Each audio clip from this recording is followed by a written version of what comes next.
Merci pour cette invitation. Je m'appelle Arès Kiprieux, je suis ingénieur agronome de formation initiale. J'ai travaillé au sein de différents réseaux là, qui participent à votre projet, le réseau CIVAM, le réseau ADR, le réseau Bio, alors qui n'est pas présent mais qui fait partie des acteurs du monde agricole. Et j'ai travaillé plutôt de manière assez intense sur la question de l'installation agricole. Et notamment j'ai contribué à monter un espace test agricole, donc anciennement en région Languedoc-Roussillon, avec des questions de collectifs, de constitution de collectifs autour des porteurs de projets, de constitution de collectifs agricoles, de collectifs de territoire, de collectifs d'accompagnateurs, de collectifs de structures. Et donc ce sont des sujets que j'ai été amené à explorer, à mettre en œuvre. J'ai été directeur dans plusieurs de ces structures. À un moment donné, j'ai souhaité aller voir dans d'autres secteurs comment ça se passait pour avoir des éléments d'ouverture. J'ai exploré le secteur médico-social. J'étais directeur financier sur un établissement qui gérait à la fois du handicap, du grand âge et de la protection de l'enfance, sur 200 résidents, 200 agents en structure publique. Et j'étais en charge des finances et des aspects logistiques sur la gestion de l'ensemble de ces résidents. Au terme de ces expériences, ce qui m'est apparu, c'est on est sans cesse dans des démarches de recherche d'amélioration, de recherche d'optimisation. Et finalement, est-ce qu'on a le sentiment que les choses s'améliorent? Je restais un peu sur ma faim sur ces questions-là. Et je me suis vraiment interrogé sur les outils, les méthodes, les manières qu'on avait de penser le développement des projets, la réalisation des actions. C'est ce qui m'a amené à me rapprocher de l'Institut Michel Serres, d'Olivier Amand, qui justement portait à ce moment-là des réflexions et des propositions dans ce sens. Et c'est ce qui aujourd'hui m'amène auprès de vous. Donc, je vais bientôt commencer le cœur du propos, mais peut-être par anticipation, puisqu'on a réservé un temps sur les questions et réponses. Je vais vous inviter en cours d'écoute ou au cours de votre attention à peut-être noter ou retenir une idée qui vous bouscule, en tout cas qui peut-être remet en question certaines de vos évidences. Peut-être une idée qui vous interroge, qui vous donne envie d'approfondir un sujet, une question, une proposition, et une idée, peut-être idéalement une idée à tester, une inspiration que ça pourrait vous donner dans vos mises en œuvre ou dans vos postures. Alors, pourquoi on parle de robustesse? D'abord parce que on constate, et ceci donc tout secteur confondu, tout domaine d'activité confondu, qu'on a beaucoup optimisé. Et donc on est parvenu à mettre en place, et vous voyez, y compris à travers le temps, nos civilisations, l'installation de la culture, la sécurité à laquelle on a pu accéder pendant des siècles, nous a permis de mettre en place des espaces de vie qui sont beaux, qui sont agréables, qui sont inspirants, qui sont désirables. Et c'est donc le fruit d'un travail artistique, imaginaire, et c'est bien là ce qu'on appelle notre civilisation. On a quelque chose qui est très marqué au niveau de la civilisation. D'autres espaces et d'autres endroits vont avoir d'autres manifestations. Hein. Voilà, donc là on se trouve en Espagne en août 2024, et finalement on se rend compte que notre monde, tellement optimisé, tellement performant, nous a fragilisés. Et du jour au lendemain, dans la même ville, à quelques rues d'écart, on se retrouve face à des situations qui sont finalement très différentes, et ceci d'une manière qui est extrêmement rapide, violente et imprévue. Alors on parle ici effectivement de rues encombrées, mais on parle de 229 morts, on parle d'habitats et d'infrastructures qui sont détruits. Quelques mois plus tard, en fait, tout est revenu à la normale. Donc on peut se poser la question quels sont les apprentissages qui en ressortent. Le cours d'eau a été dévié. On a continué, on a maintenu les espaces urbanisés, les espaces artificialisés tels quels, et le cours d'eau a été dévié. Ceux qui sont de la région Occitanie auront peut-être le souvenir des inondations sur Sommières, sur le Vidourle, sur les épisodes Sévenol. Et finalement, on peut aussi se poser des questions sur quels sont les apprentissages qu'on en retient de ces épisodes. Et en prise de recul un peu plus globale, quand on dézoome, on se rend compte que le paysage finalement n'est quand même pas très très reluisant. Entre les fragilités apparaissent de tous les côtés, entre les événements climatiques qui sont soudains, j'en parlais à l'instant, mais notre forte dépendance au numérique, Encore ce matin, sur des débats venus sur l'IA, avec la question de la dépendance au stockage de données et aux tokens qui sont outre-Atlantique. Les guerres et les instabilités géopolitiques, il y a quelques mois, il fallait encore développer un petit peu ce côté-là. Je pense qu'aujourd'hui, on est bien en plein dans ces sujets. De manière générale, la montée des violences et des extrêmes, et puis l'extinction de la biodiversité. On est peut-être content de partir en vacances sans moucherons qui se collent sur le pare-brise, mais derrière, ce sont toutes les chaînes trophiques qui sont impactées. Les oiseaux mangent des insectes, c'est pas ici que je vous l'apprendrai. Ce qu'il faut retenir, c'est que nous entrons finalement dans un monde de forte incertitude. Et on a un écart, un basculement qui s'est opéré. On était auparavant dans un monde qui était prévisible, le monde de la moyenne. On savait que globalement les événements se situaient dans une frange qu'on connaissait, qu'on maîtrisait, et si on visait la moyenne, on savait que ça allait fonctionner. Et tous nos systèmes de pilotage, tous nos modes de pensée, tous nos modes de raisonnement ont été construits depuis le siècle des Lumières, au moins depuis cette époque-là, sur ce mode de raisonnement. Aujourd'hui, ce à quoi on assiste, c'est à une intensification, un élargissement des zones d'événements, et finalement, l'enjeu n'est plus la moyenne, mais l'écart type. Concrètement, il y a quelques mois, ici en région, donc je suis du Gers, je ne l'ai peut-être pas précisé, mais donc je vis le climat qui se trouve ici à Agen. Il y a quelques mois, on est passé de -10 la nuit à +30 en quelques jours, en 1 à 2 semaines, donc un écart de 40 degrés de température en quelques jours. Et puis aujourd'hui, donc les épisodes caniculaires, au mois de mai, ça n'est plus de la fiction. Alors, donc on a une autre forme de représentation pour figurer l'enjeu de l'écart type et la question de la variabilité. Et finalement, ce qu'il faut retenir, notre seule certitude, c'est que cette incertitude va s'amplifier. Alors, il faut se rappeler que depuis, disons, un peu rapidement, la fin de la Seconde Guerre mondiale, on observe une grande accélération sur tous les indicateurs du développement économique et social mondial.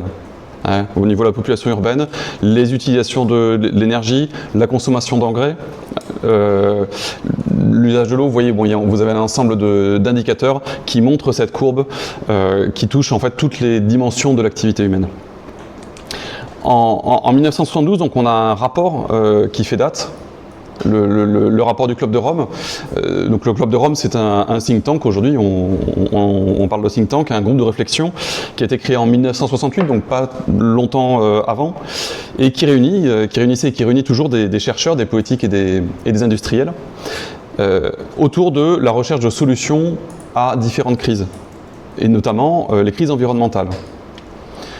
Donc, en 1972, le think tank a commandé un rapport à l'Institut technologique du Massachusetts, le MIT, à partir de la question suivante. Peut-on avoir une croissance exponentielle dans un système planétaire qui, lui, est fini? Alors, les experts du MIT ont étudié donc 5 variables principales qui sont la croissance matérielle, et vous avez la courbe de l'industrialisation, la production alimentaire par personne, l'épuisement des ressources naturelles qui se trouve ici, la pollution qui se trouve à cet endroit-là. Et vous avez donc l'augmentation, les suivis de courbes de population. En 1972, ce groupe d'experts qui travaille sur les interactions entre ces 5 ou 6 grandes variables travaille plusieurs scénarios, et l'un de ces scénarios, qui est le scénario World 3, aboutit à une conclusion de ce que dans nos années, les années 2020-2030, nous allons vivre un déclin qu'il qualifie d'irréversible.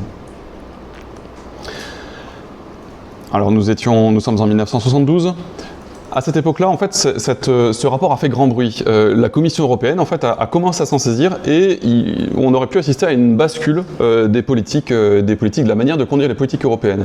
On sortait tout juste du plan Marshall, et notamment de la modernisation pour ce qui concerne l'agriculture, et les commissaires européens en charge de l'agriculture de l'époque, ainsi qu'Aumont Salt, prend connaissance de ce rapport et adresse un courrier au président de la Commission en disant « mais il faut absolument qu'on change notre braquet, nous allons dans le mur ». Le monde social n'était pas prêt et donc il y a eu des levées de boucliers et cette orientation-là n'a pas pu être prise. Mais déjà à l'époque, les consciences à ce niveau de réflexion-là, à ce niveau de responsabilité-là, étaient alertées. Bon, nous sommes en 1972, 1973, 1974. Aujourd'hui, qu'en est-il? En fait, ce scénario a été régulièrement réactualisé. Parce qu'on peut projeter quelque chose, mais encore faut-il suivre l'évolution des courbes. Donc, en 1992, le réexamen, la réétude aboutit au même constat. C'est-à-dire que les courbes réelles suivent les projections. En 1992, en 2004 et en 2021, toujours, ces courbes-là se confirment. On a quand même de très fortes probabilités de continuer à vivre ces perturbations et d'entrer dans un monde, de finaliser notre entrée dans un monde qui probablement va être très différent de ce qu'on a pu connaître jusqu'à présent.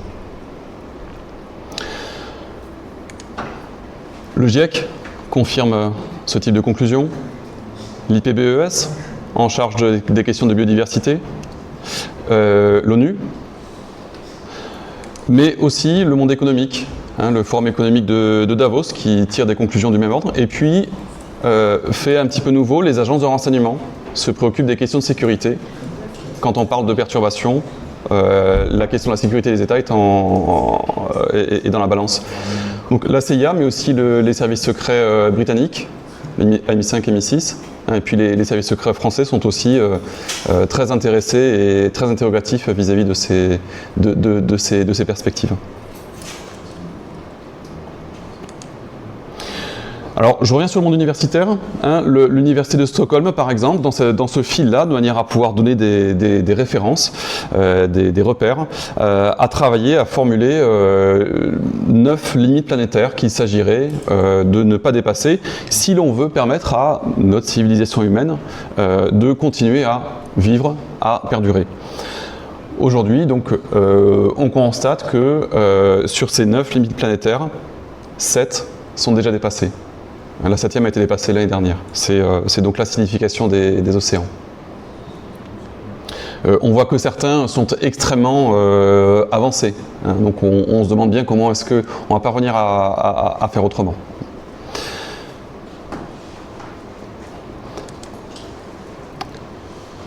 Je reviens sur les notions de performance. Je l'ai évoqué tout à l'heure en introduction. Et je vais commencer par donner une proposition de définition.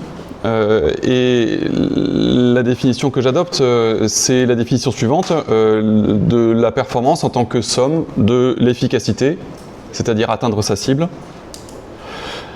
avec le moins de moyens possible, c'est-à-dire l'efficience.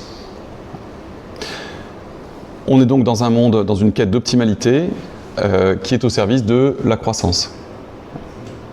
C'est une définition possible de la performance. On entend parfois performance globale, performance intégrale, intégrative, performance régénérative, mais aujourd'hui, quand on regarde le monde, quand on regarde les politiques publiques, quand on regarde les logiques d'action dans les organisations et quand on regarde les logiques d'action des individus, nous restons sur ces principes-là qui sont finalement très fortement intégrés dans notre culture. On sait que la performance induit certains effets pas forcément recherchés. Par exemple, l'effet rebond, le paradoxe de Jevons. Donc en 1865, ça date pas d'hier. L'idée, c'est de ce paradoxe, de cette loi qui a été constatée donc, concernant les machines, les locomotives à vapeur. L'idée a été de constater que lorsqu'on améliorait une installation technique de manière à augmenter son rendement et hypothétiquement de réduire la quantité d'unités produites, consommées, finalement, on parvient à ce que l'économie réalisée par l'unité de production conduise à démultiplier le nombre d'unités de production. Donc plutôt que d'avoir 3 trains à vapeur qui ne fonctionnent pas très bien, ça a été l'époque du développement du chemin de fer aux États-Unis, en Europe. Et donc finalement une augmentation de la consommation de charbon. Aujourd'hui, on le constate sur l'aérien, alors évidemment l'illustration est un petit peu ancienne, mais tout le monde est bien au fait des enjeux du fret aérien et des limites, des difficultés qu'il y a à trouver d'autres manières de faire. Je discutais avec des chercheurs par exemple qui travaillent à l'École nationale d'aviation civile. Certains parmi eux sont très au clair de ces enjeux-là et travaillent, essaient de trouver des solutions. Alors comment est-ce qu'on peut réduire le fret aérien alors qu'on est là, nous, organismes de recherche, pour favoriser l'aviation civile. Donc on arrive aussi à des situations qui mettent en tension les individus dans leurs institutions, dans le monde social de manière générale. Alors, autre effet induit, et peut-être que j'aurais dû indiquer effet pervers, c'est la loi de Goodhart, formulée en 1975, qui formule que lorsque on cherche à atteindre un indicateur, alors il cesse d'être un bon indicateur. Et j'ai une petite histoire pour expliciter cette loi, ce principe-là, qui date de l'époque de l'Indochine française. Donc l'administration coloniale a modernisé à Saïgon les rues, donc a installé des égouts, et donc vous le savez probablement, les égouts favorisent la prolifération de rats, et donc avec des enjeux derrière de salubrité publique. Donc l'administration a cherché à trouver des moyens pour limiter cette population de rats. Et ils ont mis en place une politique qui consistait à mettre les citoyens ou les habitants à la tâche et à rémunérer chaque rat qui serait ramené mort comme preuve de la chasse, d'une bonne chasse. Et puis finalement, assez rapidement, peut-être même dès le démarrage de la mise en place de la politique publique, il était assez évident que stocker des charniers de rats allait être un petit peu compliqué. Donc intelligemment, ils ont proposé de ramener la queue. Ça suffit la queue. Si on ramène la queue, c'est bien qu'il y avait un rat derrière. Et donc si je ramène la queue, c'est bien que le rat est mort. Et puis finalement, donc beaucoup de queues ont été ramenées. La politique a rencontré un grand succès. Ça n'a pas particulièrement réglé le problème des rats, puisque finalement dans les rues on voyait courir des rats sans queue. En décodant et en creusant un petit peu, les habitants ont fait ce que peut-être vous et moi aurions fait à cette époque-là et dans ce contexte-là, c'est-à-dire élever des rats, couper la queue et la mener à l'administration. Alors, on est là dans un exemple de qu'est-ce qu'on cible. Est-ce qu'on cible la queue de rat ou est-ce qu'on cible l'enjeu de santé publique? Pour finir, les rats ont été relâchés, donc on est là sur un contre-effet assez marquant de ce type de logique. Donc voilà, alerte sur ces risques-là, alerte également sur les EHPAD. Les EHPAD sont financés à hauteur du niveau du besoin d'accompagnement en dépendance et de soins de leurs résidents, et finalement ça se passe à un moment dans l'année. Donc mathématiquement, économiquement, l'EHPAD a intérêt à rentrer, entre guillemets, le plus de résidents dépendants et en fragilité juste avant la coupe pathos. C'est le nom qu'on donne à ce calcul-là, à cette évaluation-là. Tous ne le font pas, mais certains peuvent mettre en place quelques dérives. Je ne reviendrai pas sur ces sujets. Aujourd'hui, nous entrons donc, si nous constatons que nous entrons dans un monde de polycrise, alors de fait, un de nos enjeux fondamentaux, c'est celui de la sécurité. Ce que nous savons faire en matière de sécurité, c'est accroître notre contrôle des situations. Et donc, étant dans une logique de contrôle, nous mettons en place des politiques de performance. L'histoire, les mesures, les quelques éléments que j'ai pu vous présenter précédemment démontrent que finalement, cet enjeu, cette politique, cette stratégie de performance est contre-productive. puisqu'elle surconsomme les ressources et la disparition, la dissipation de ces ressources accentue les fluctuations que nous vivons aujourd'hui. Par effet rebond, par réaction systémique, nous faisons face donc de fait à de plus en plus de fluctuations, et l'effet pervers, c'est bien que ces fluctuations vont augmenter notre besoin de sécurité, augmenter notre insécurité et donc notre besoin de sécurité. La performance, de manière générale, je vais aller un petit peu rapidement, mais a tendance à augmenter la compétition. Hein, et finalement, on arrive sur des mécanismes, des schémas de violence. Alors Olivier Amand prend assez facilement l'exemple des sportifs de haut niveau. Hein, performance, compétition, violence, y compris violence contre soi-même, en termes de respect de son corps, de ses équilibres physiologiques. On peut trouver d'autres exemples. Et finalement, cet exemple du sportif peut nous interroger sur notre propre rapport à la performance. Alors, des collègues de région Auvergne-Rhône-Alpes, les écolo-humanistes, vous avez les références en bas du diapo, ont proposé un perfadictomètre. Alors, je vous propose peut-être pas de le réviser en intégralité, mais de se concentrer sur certaines des questions qui sont proposées. Est-ce que parmi vous, certains d'entre vous ont du mal à ralentir, voire à ne rien faire ? Est-ce que certains parmi vous ont du mal à ne faire qu'une seule chose à la fois ?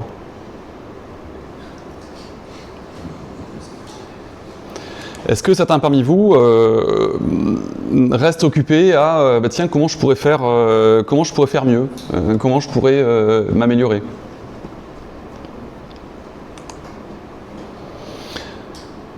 Est-ce que finalement, bien que parfois on se rende compte qu'au niveau humain, relationnel, il y a des choses qui coincent, on dit mais si, il faut quand même y arriver, il faut avancer. Alors que peut-être que l'enjeu, l'ambition n'est pas bien positionné. Est-ce qu'on parvient à prendre du recul par rapport aux situations ? Et peut-être le dernier, qui pour moi est le plus révélateur, est-ce que par rapport à ce que je faisais l'année dernière ou il y a 2 ans, aujourd'hui, est-ce que le même niveau d'atteinte, le même type de réalisation me satisfait toujours autant ? Ou est-ce que j'aurais besoin de faire toujours un peu plus, toujours un peu mieux ?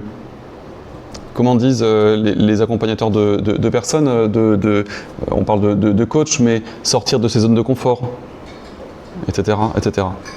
Est-ce que finalement on n'est pas là aussi dans une logique de performance ?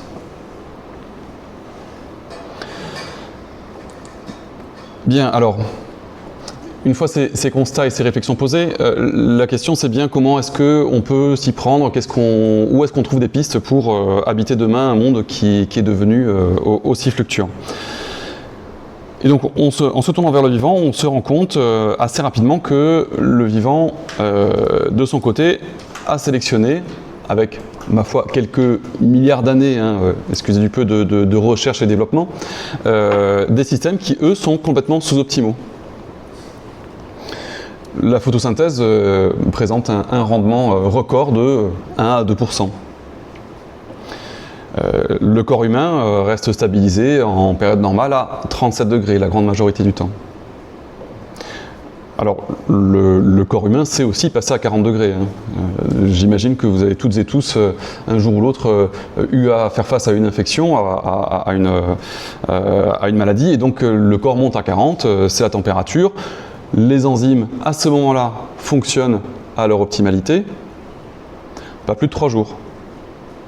C'est donc là des pics de performance qui permettent au corps de faire face. Mais la grande majorité du temps, le corps est plutôt au repos, à 37 degrés. Plus de 3 jours, c'est un risque létal pour le vivant, pour nous. Ce qu'il faut retenir, en fait, je vais multiplier un peu les exemples, mais c'est que la robustesse du vivant se construit en fait contre la performance. Et on a l'habitude, vous, moi, mes enfants, peut-être les vôtres, dans les documentaires animaliers, de voir des lions qui sautent, qui surgissent sur les gazelles ou sur d'autres animaux sauvages pour se nourrir.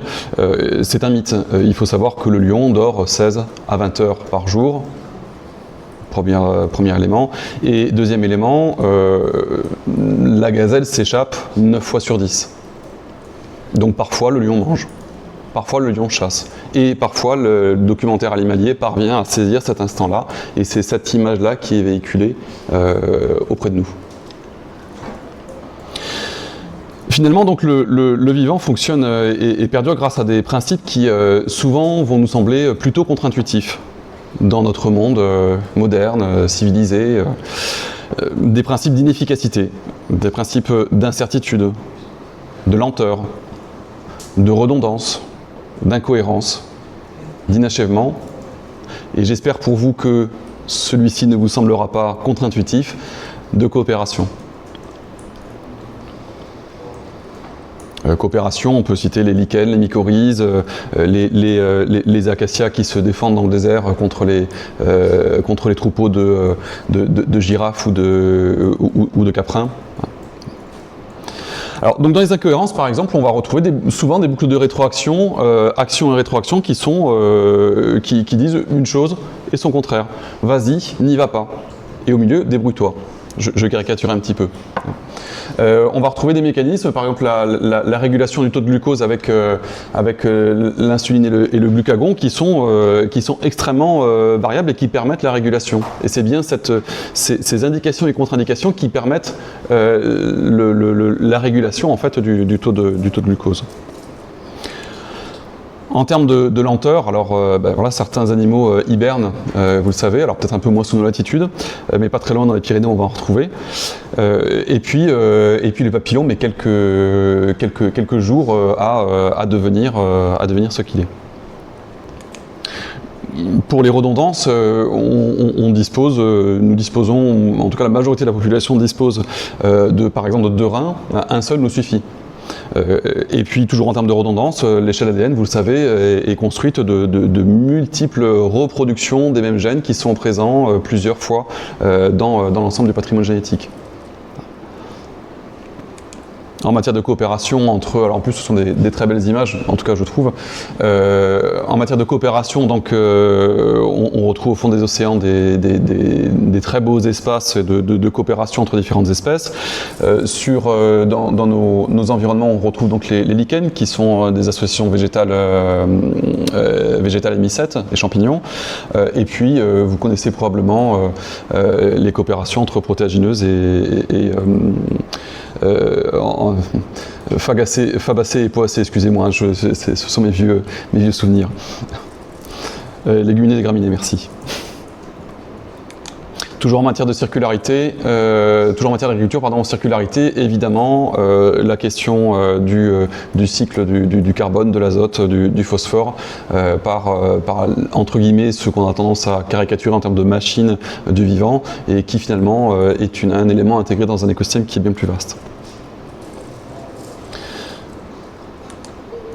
Alors bon, finalement, on peut aussi se dire, mais on peut prendre le problème à l'inverse, c'est-à-dire, mais on pourrait imaginer un arbre qui serait performant. Et alors un arbre performant, ça serait un arbre qui aurait une seule feuille, qui serait énorme, qui peut-être s'orienterait en fonction des rayons du soleil. Et là, peut-être que la nature parviendrait à dépasser ce seuil de 2% d'efficacité sur la photosynthèse. Et cette feuille serait noire, donc elle absorberait l'intégralité du spectre lumineux. Poussons un peu l'exemple, la théorie, en tout cas la réflexion. À la moindre bourrasque un peu forte, la feuille tomberait, et donc l'arbre disposerait plus de sa ressource de photosynthèse. Dès qu'il fait un petit peu trop de lumière, finalement l'ensemble du spectre étant absorbé, la feuille brûlerait. Et donc on voit bien en quoi est-ce qu'un arbre robuste qui dispose de plusieurs éléments qui sont tous à peu près similaires mais pas tout à fait, à peu près tous orientés de la même manière mais pas tout à fait, qui ne capte pas tout, quelque chose en fait très sous-optimal, on voit bien en quoi est-ce que quand on raisonne par l'absurde, on voit bien l'intérêt de disposer de ce type de conditions.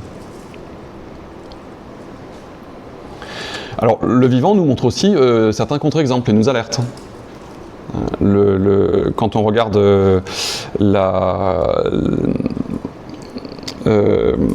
Ophrys apifera, qui est une orchidée, mes excuses, et qui donc fonctionne avec une fertilisation qui est monospécifique, eh bien la perte de l'insecte mécaniquement, systémiquement, va amener à une perte de l'espèce, de cette espèce-là d'orchidée. Et donc la nature présente aussi des risques de fragilité. D'autres espèces végétales ont délégué, donc espèces parasites ici, ont délégué en fait la fonction de photosynthèse aux organismes sur lesquels ils se fixent. Donc dès lors que l'organisme meurt, disparaît, peut-être pour d'autres raisons, alors le Rafflesia mourra aussi.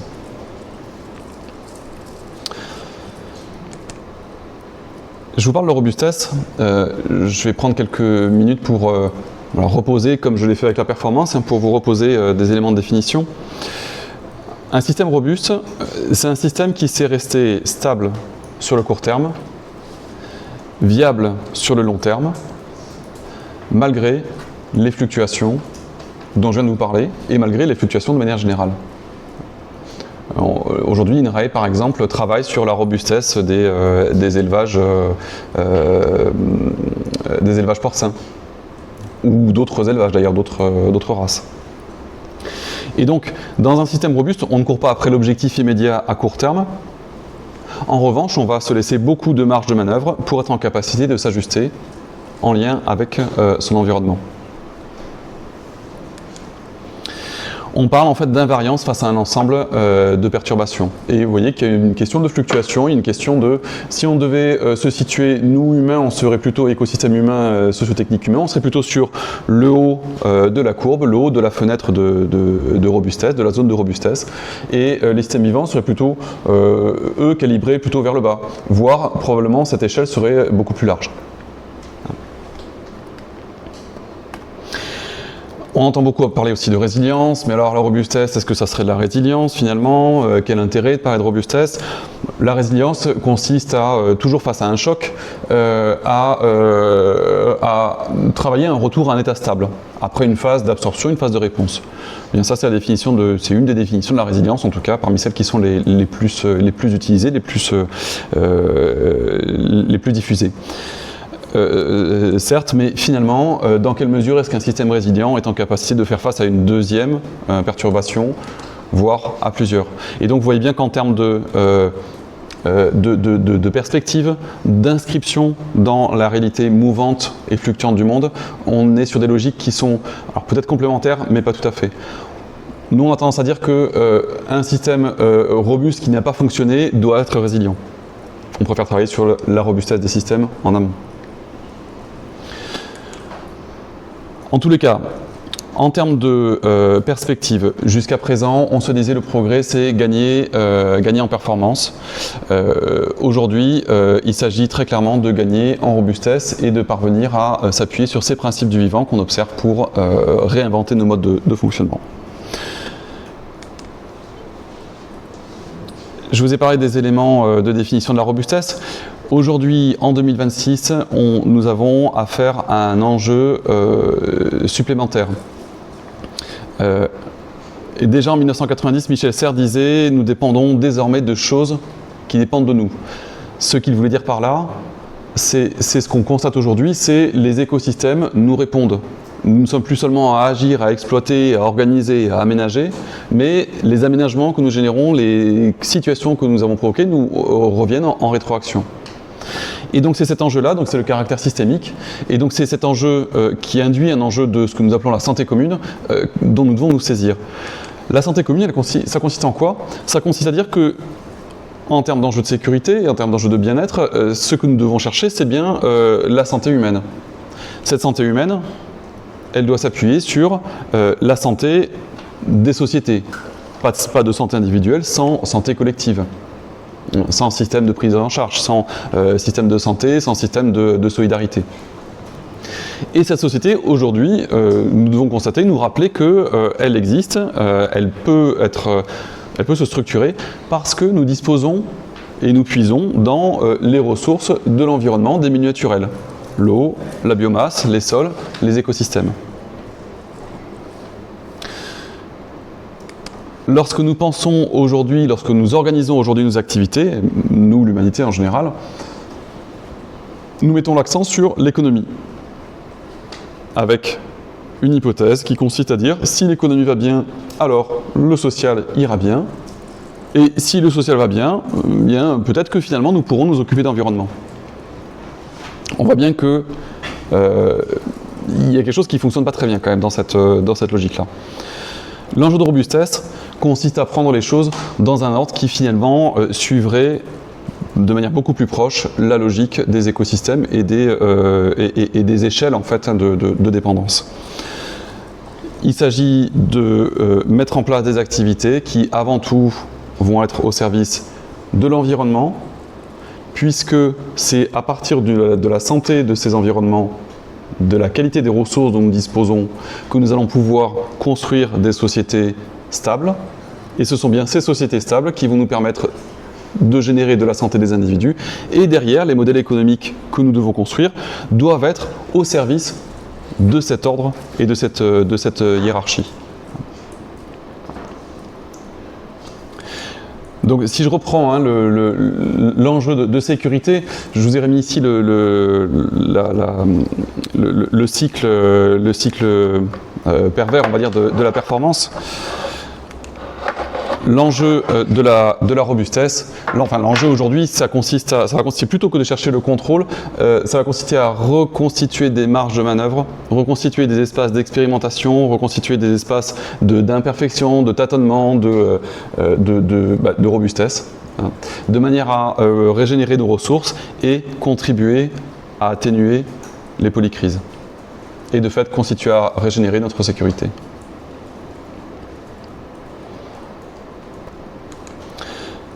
Alors, comment avancer? La nature, encore une fois, nous inspire. Les nuits d'oiseaux, hein, vous le savez probablement, ce sont les individus qui sont à la marge, qui donnent la direction. Hein, ce sont les marges qui vont être en capacité de sentir les courants, qui vont être en capacité de sentir les prédateurs. Alors, dans les milieux aériens, dans les milieux marins, en tout cas, ce sont bien les marges et pas le cœur qui donne la direction. Donc, prenons soin de nos marges. Prenons soin des acteurs qui font un peu différemment. Prenons soin en sociologie, on appelle ça un marginal séquent, hein, des personnes qui sont en interaction entre différents espaces, qui sont en capacité d'informer le système de ce que, tiens, ailleurs, ça se passe comme ça bouge. Comment est-ce qu'on peut s'en inspirer? Comment ça peut nous donner des indications? Comment avancer aussi? Partager nos vulnérabilités.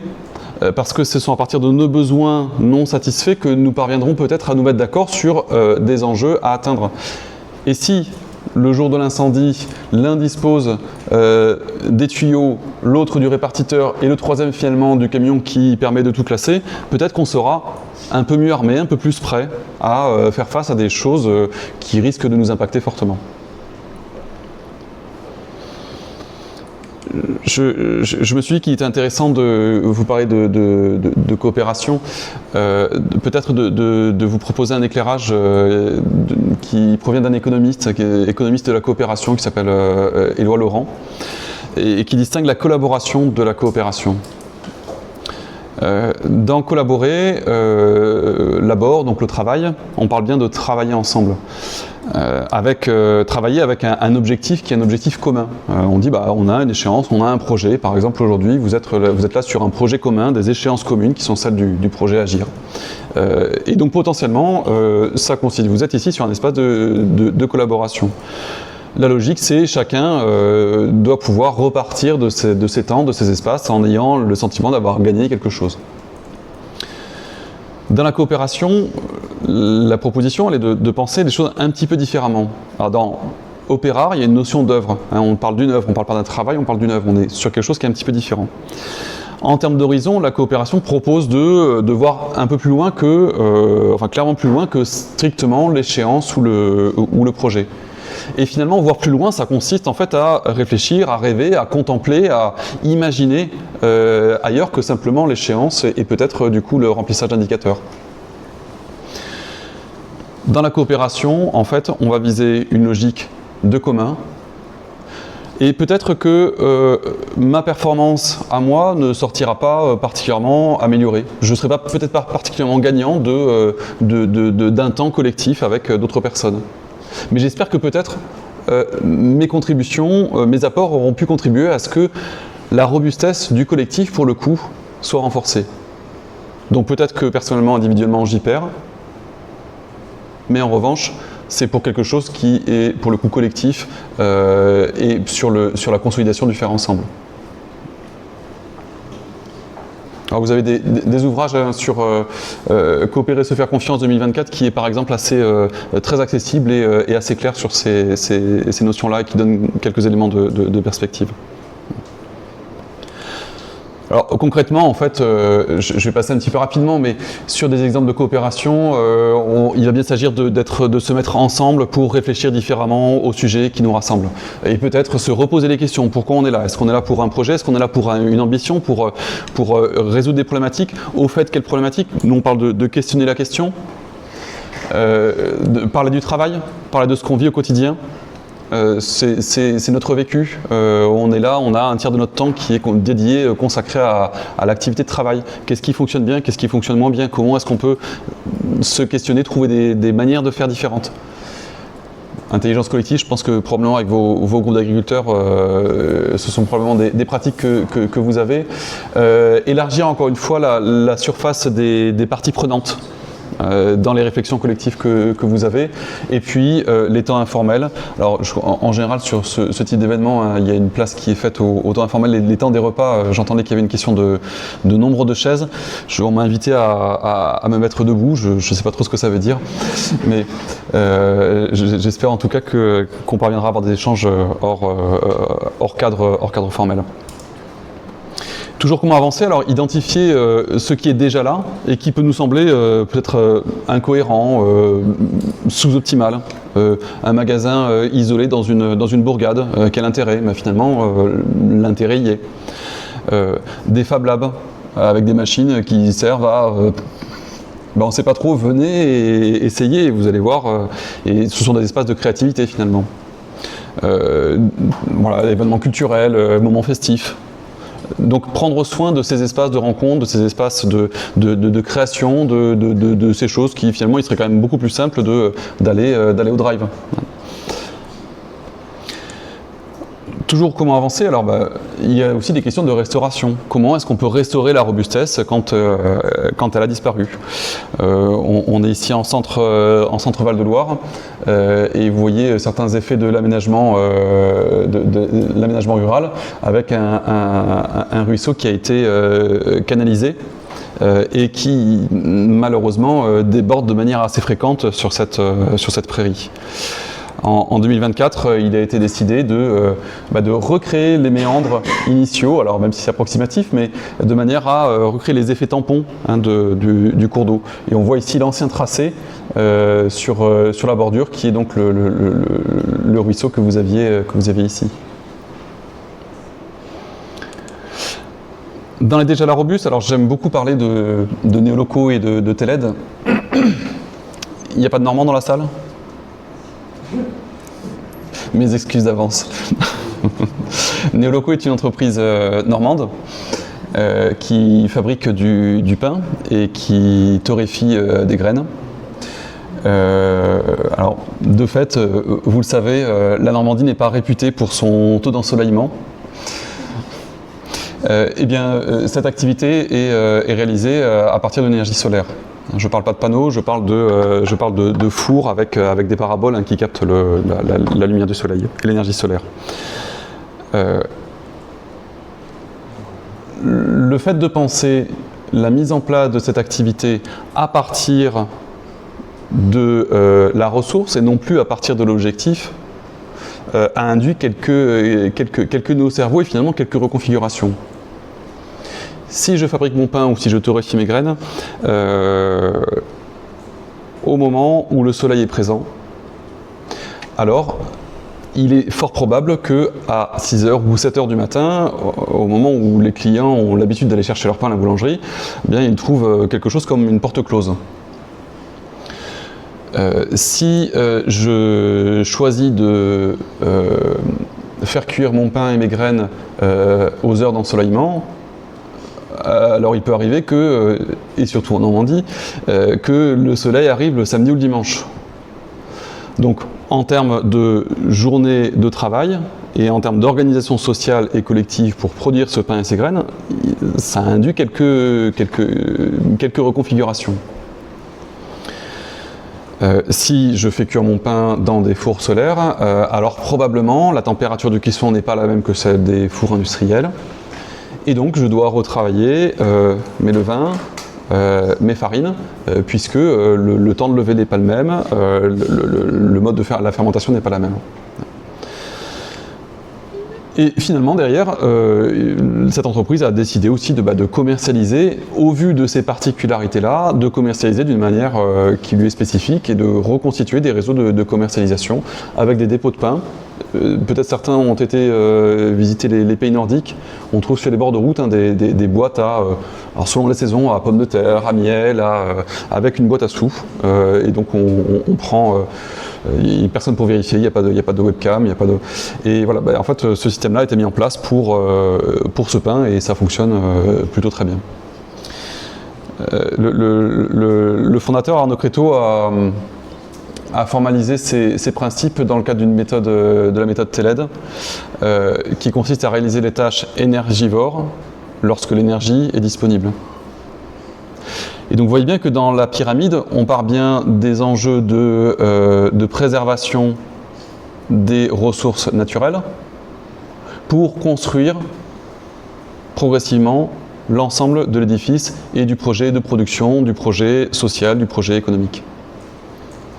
Tâche énergivore lorsque l'énergie est disponible et finalement, tâche essentielle lorsque l'essentiel est disponible. On est aujourd'hui, la réflexion se porte sur l'énergie solaire, plutôt que l'énergie nucléaire ou les énergies fossiles. Mais finalement, on pourrait se poser la question de, pour certaines activités, à quel moment est-ce que les humains sont disponibles? Est-ce qu'on est bien à réaliser les bonnes actions au bon moment? En général, dans l'agriculture, en tout cas les gens qui pratiquent l'agriculture, qui sont agriculteurs, ont plutôt quelque chose qui est de l'ordre du bon sens. Et j'ai tendance à penser, moi, avec le recul, que le rapport à la nature amène de manière assez naturelle un certain nombre des principes là, que je vous expose. Mais il est intéressant de situer dans quelle mesure est-ce que le monde, de manière générale, fonctionne probablement un petit peu à l'inverse. Et comment est-ce que parfois les tensions entre le monde de l'agriculture et le reste de la société peut-être se situent en tension avec des enjeux qui sont de cet ordre-là. Alors, on a des collectivités qui se sont saisies de cette notion-là.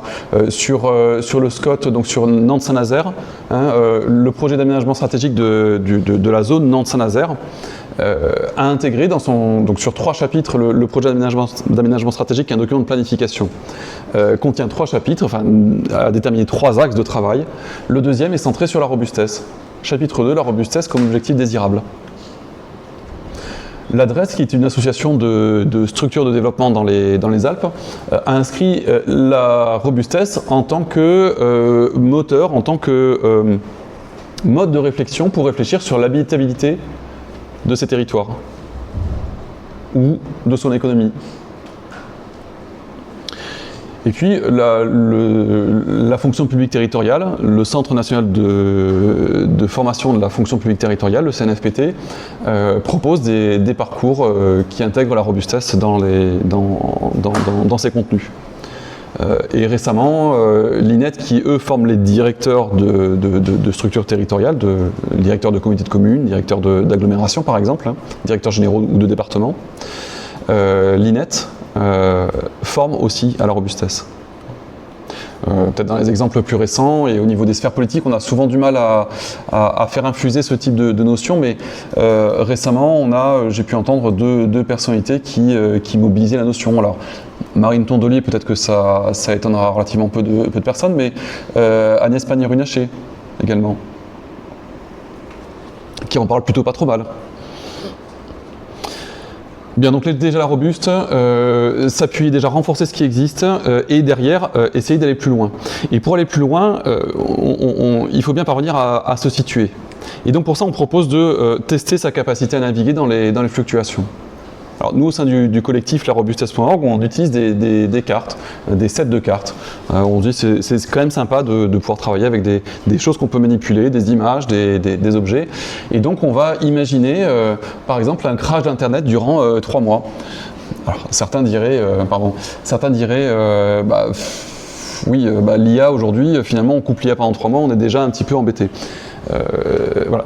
Internet s'arrête pendant 3 mois au niveau mondial, qu'est-ce qui se passe? Qu'est-ce que ça génère dans notre activité? Qu'est-ce que ça génère dans nos modes d'organisation, dans nos habitudes de travail? Où est-ce qu'on est perturbé? Une des premières cartes qu'on a élaborées, c'est augmentation de 20% de toutes les matières premières, suite à l'augmentation du pétrole et des tensions géopolitiques. Bon, on est presque plus sur un test de fluctuation, on est en train de vivre la fluctuation, là, tout le monde est d'accord là-dessus. Hein. Et donc, encore une fois, quels sont les impacts sur l'activité, sur nos modes d'organisation, sur nos collectifs, sur notre santé individuelle collective. Finalement, le réchauffement augmente plus vite que prévu, et c'est de plus en plus une réalité. On atteint 2% de plus en moyenne dès 2030, donc dans 4 ans. Quels effets sur nos modes de vie? Quels effets sur nos collectifs, nos activités? Extinction des insectes et d'autres animaux sauvages. Encore une fois, quel impact? Quelles vont être les conséquences face à ce risque qui se rapproche? L'idée de cette étape, c'est de déterminer, de mettre le doigt, d'être en capacité de formuler là où se trouvent nos fragilités. Donc là, ce sont 4 exemples, hein, mais on a une page entière, vous trouverez sur le site larobustesse.org, ces cartes en accès complètement libre, téléchargeables, vous pouvez en faire ce que vous voulez, il n'y a aucun souci là-dessus. La seule précaution, c'est de citer, on est en licence libre CC by SA, ce qui veut dire que les outils que je vais vous présenter sont complètement accessibles sous quelque format que ce soit. Vous pouvez même les modifier. Le tout, c'est de reciter l'éditeur, l'auteur initial. Des questions de droit d'auteur, hein. Enfin de droit d'auteur, de licence libre d'ailleurs plutôt pour le coup, de reconnaissance de paternité.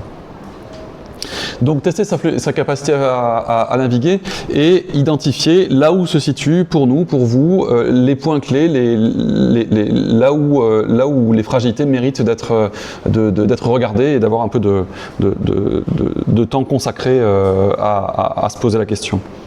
Et puis dans un second temps, s'inspirer des principes du vivant. Par exemple, l'adaptabilité. Je développe pas trop hein, sur l'adaptabilité, c'est assez évident et intuitif pour tout le monde.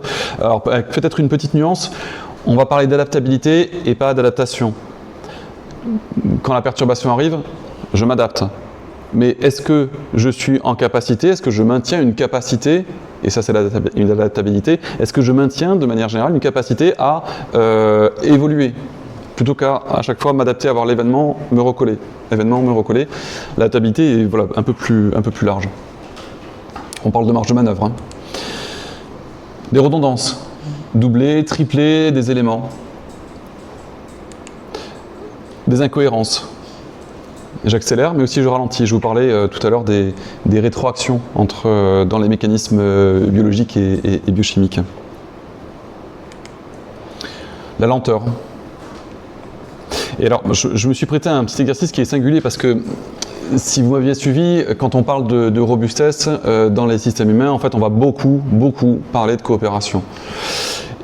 Ces analyses-là, ces réflexions-là, ces travaux-là doivent être conduits en collectif.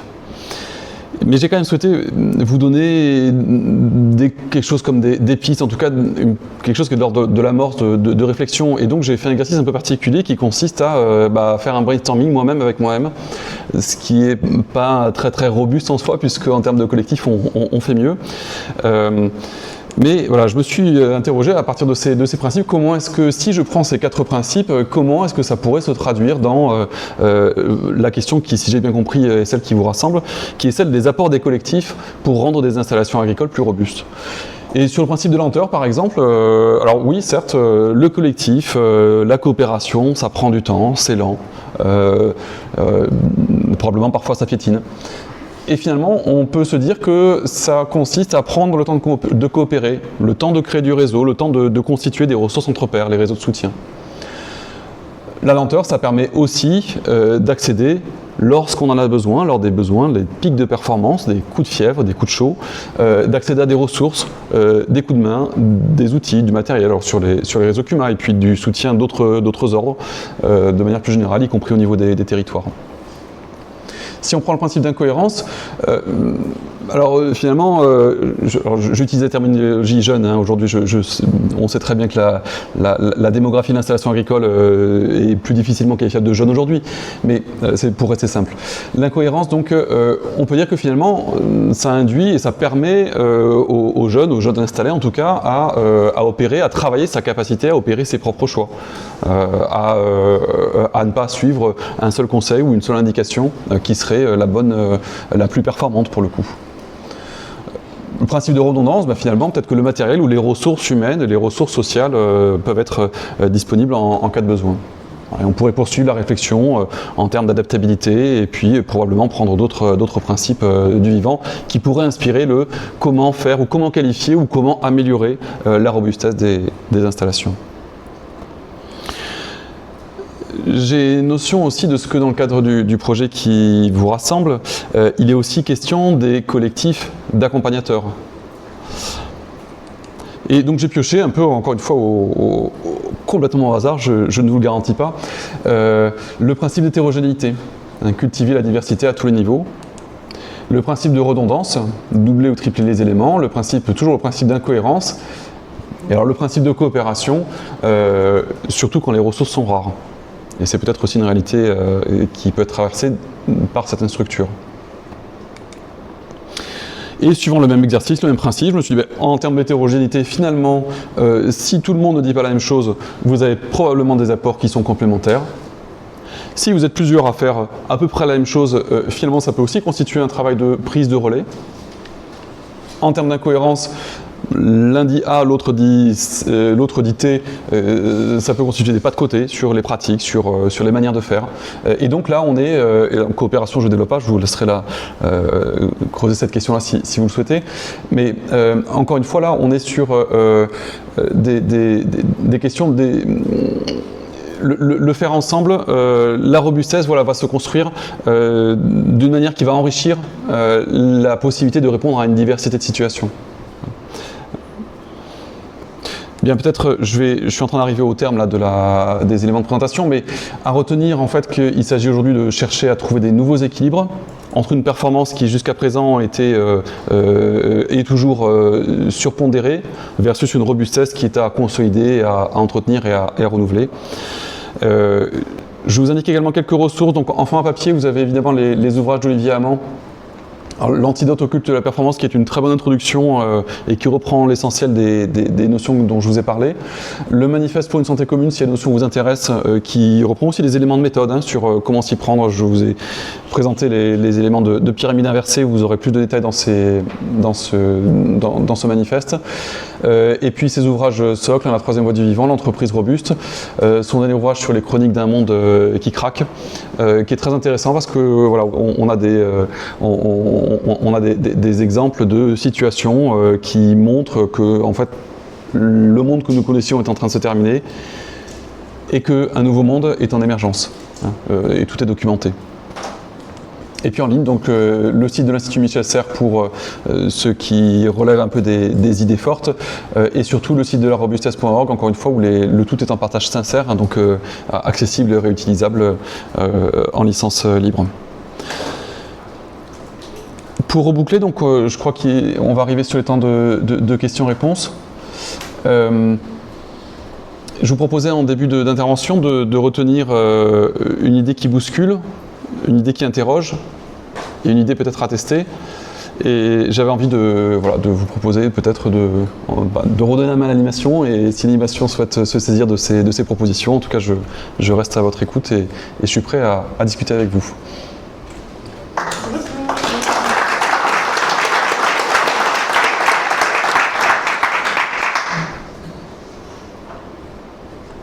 Alors, est-ce que vous avez des questions à poser à Leslie?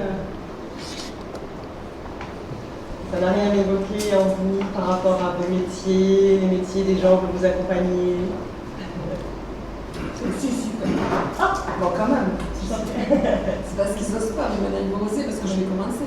Si, ça amène quand même beaucoup de réflexion. Moi, ce que j'entends, c'est qu'en effet, le gros problème aujourd'hui, c'est la performance. Enfin, dans vos propos, c'est le gros problème au cœur, c'est en fait, il faut qu'on arrête d'être performant. Et alors moi, je liais un terme, c'est que je me disais, oui, maintenant, la notion de performance, c'est la liée au progrès. Donc, vous n'avez jamais cité le mot progrès, au final, dans votre intervention.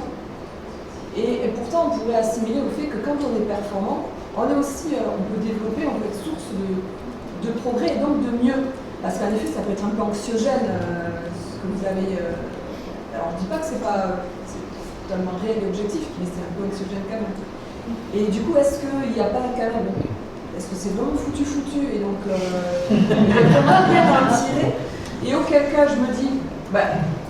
parce que vous avez dit au début, les études de 1972, réactualisées 92-2004, bon, en gros, tout le monde sait, tout le monde savait, en haut, en bas, dans nos élites, pas nos élites, tous les niveaux, on n'a rien fait au final, on va juste subir ce qu'on mérite. Et autant tant qu'à faire à ce que on disparaisse et que laisser champ libre à une autre, je sais pas, à une autre génération ou à une autre sorte de vie qui feront mieux que nous, quoi. Parce que j'ai l'impression en fait qu'il n'y a pas de plan B, il n'y a pas de possibilité que ça change, dans le sens où comment prendre, c'est un changement de vision complet, passer à la robustesse, mais qui commence, les acteurs ou le système. Et je ne saurais pas par où prendre le bout. Moi, on peut faire le colibri. C'est vrai, chacun doit prendre sa part. Mais en fait, quand on voit ce qui se passe, où on a eu quelques instances, on a eu des informations, les grandes secondes qui sont réunies, on a dit, mais au final, il n'y a pas de problème. On va dans le mur, mais du moment qu'on sait qu'on y va et qu'on y va gaiement, est-ce que la solution, c'est pas de continuer à allez, on dégage, et puis les recours à la prochaine forme humaine, le mode humain. Pardon, mais du coup, ça m'a fait surpris. En bouddhisme, il y a des cordes. En bouddhisme, il y a des cordes. Alors, j'ai dessiné, dans mon cahier, j'ai dessiné un petit bonhomme qui est complètement désabusé, et c'est ça, il a des grands yeux exorbités, et il a plein de points d'interrogation, de points d'exclamation, parce qu'au final, lui, alors, je le mets à la place d'un monde agricole, ils sont total, on a besoin tout le temps de s'adapter depuis des années, depuis des dizaines d'années, toujours qu'ils sont en train de s'adapter, mais changer pour se mettre sur un système basé sur la robustesse. Si Valentin, qui est à côté de moi, fait ça tout seul, il décide, allez, je ne change pas, alors je passe performance en robustesse. Mais lui, si ses collaborateurs, si ses fournisseurs, si ses clients, si ses financeurs, si tout le monde ne suit pas le même schéma, comment fait-on? Monsieur. Alors j'ai pris de commenter parce que votre question votre question est nombreuse. Je vous donnerai mon mail, vous me répondrez. Il n'y a aucun problème. Sur la... C'est bien, vous pouvez être en coopération avec vous-même. Premier élément de réponse sur le progrès. Alors, merci de le noter. En fait, je suis passé un petit peu vite sur la notion de progrès. La question de la notion de progrès, c'est plutôt derrière qu'est-ce qu'on y met. Et jusqu'à présent, on mettait derrière la notion de progrès l'enjeu de performance. Si je veux progresser, alors il faut que je sois de plus en plus performant. Et je me rends compte, et j'en suis désolé, que la diapo est passée un peu vite, mais l'enjeu aujourd'hui est de définir le progrès comme étant une amélioration de la robustesse. Et donc, en fait, l'enjeu, c'est bien de reconstituer des marges de manœuvre, et là, on va progresser. Recréer des espaces sur lesquels on peut expérimenter, on peut se tromper. J'ai pas parlé de l'enjeu d'erreur, mais on doit pouvoir se tromper, on doit pouvoir expérimenter. Et ça amène un peu à votre deuxième question sur la question des perspectives. Oui, on y va. Mais y va-t-on les yeux fermés ou y va-t-on en sachant avec une vision globale? Si j'y vais avec une vision globale, si nous y allons avec une vision globale, alors probablement, parenthèse, effectivement, le vivant, lui, il va se débrouiller sans nous. Hein. Le vivant, on est sur une approche métasystème du vivant, il va trouver des solutions. Il y a des espèces qui vont disparaître, il y a d'autres qui vont renaître. Il n'y a pas trop de soucis, la planète, elle va bien s'en sortir. La question, effectivement, c'est nous. Donc, est-ce que nous, ensemble, et c'est là où se trouve notre enjeu de coopération, est-ce que nous, ensemble, on parvient à construire des surfaces du problème et des éléments de méthode et des éléments de réflexion pour parvenir à nous réinventer nos manières de vivre ensemble, avec des enjeux qui sont, d'après nous, ceux de la santé commune, par exemple. Hein, l'enjeu se situe à ce niveau-là. Donc oui, ça va bouger. Et deuxième élément, comment est-ce qu'on y répond? Troisième point, c'était la question du colibri ou du métasystème.